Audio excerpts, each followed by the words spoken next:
was I thinking?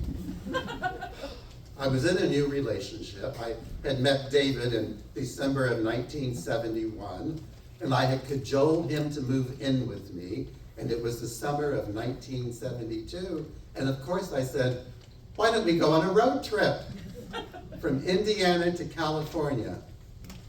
What was I thinking? What a test of a relationship. I blame my parents. My parents decided that they were going to visit every state in the continental United States. And we traveled from 1956 to 1967, and they accomplished their goal. Sometimes we had to drive for hours to say, oh, we were in Rhode Island. Oh, look, that corner of North Dakota. We made it. And this was a time when there were no cell phones, no GPS, no internet. We actually went to a map store and got maps.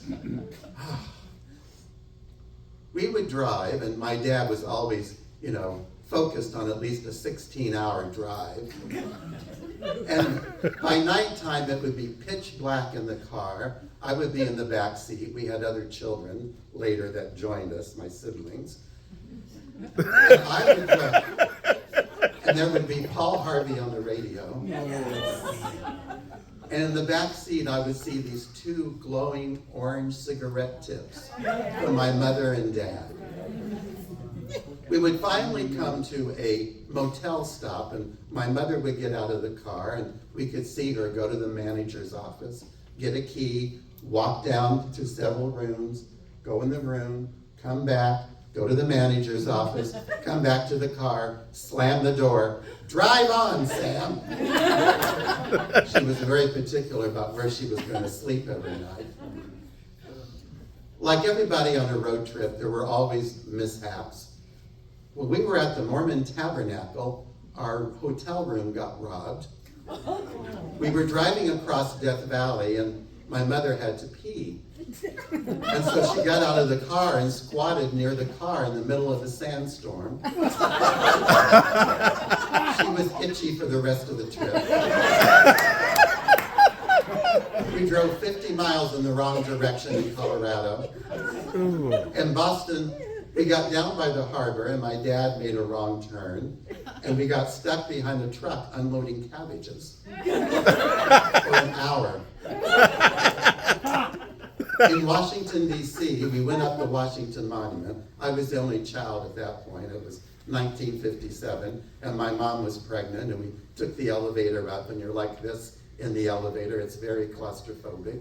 And my mom got to the top and said, I can't get in that elevator again.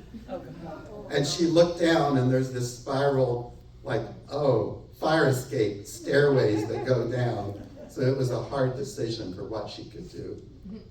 She decided. We had wonderful adventures, and we saw all the landmarks, and there is a whole photograph album of me and my siblings in front of Yosemite Falls and Old Faithful and Mount Rushmore and the Corn Palace. And my dad says, always come here. Now, look up at the sun. So all these photographs are us going.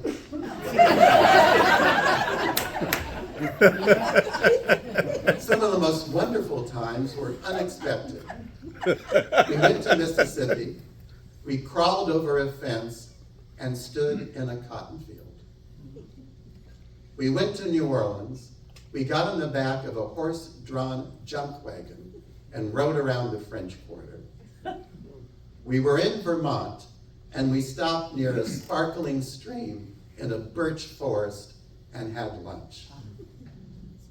So I thought a road trip could be wonderful, and David, come and go on a road trip. It'll be fun, or maybe not. We stopped at his great Aunt Marion's house in Joplin, Missouri, starting out in Indiana, and it smelled like potpourri and kitty litter. I don't think she ever understood who I was. We drove across the country and stopped in Salt Lake City, where we'd not had a good time when I was a child, and stayed at my friend Sarah's house, and she had graduated from the University of Utah with a degree in dance and a specialty in ballet, and hooked up with this construction worker whose career goal was to be a professional bowler. I had never seen anybody so sad in my life. As we drove away, I turned back and she was standing there with tears. Finally, we got to my parents' house because they had relocated from Indiana to Lodi, California, where they were stuck. Stuck in Lodi? Again. Okay. Now, I was not out to them, so I was still in the closet. So David was my friend. So, we had to be very circumspect. So I stole a kiss every once in a while on the sly, and we were put in a bedroom with twin beds and no door. So I could kind of reach a hole and pat his hand from a distance.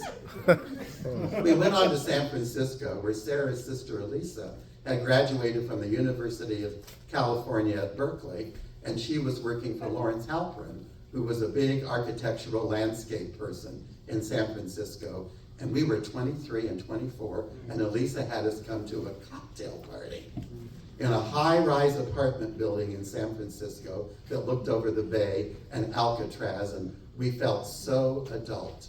And then this drunken architect tried to put a move on David and backed him into a corner and against a wall, and a 5-foot square glass enclosed painting shattered on the floor. Now, Elisa, trying to, escape from that debacle, said, we can go to Stinson Beach and have a picnic with my friends there. David was still in his early vegetarian phase, and so we got to Stinson Beach, and the first thing we saw was a disemboweled goat on a spit. And he was kind of retching quietly in the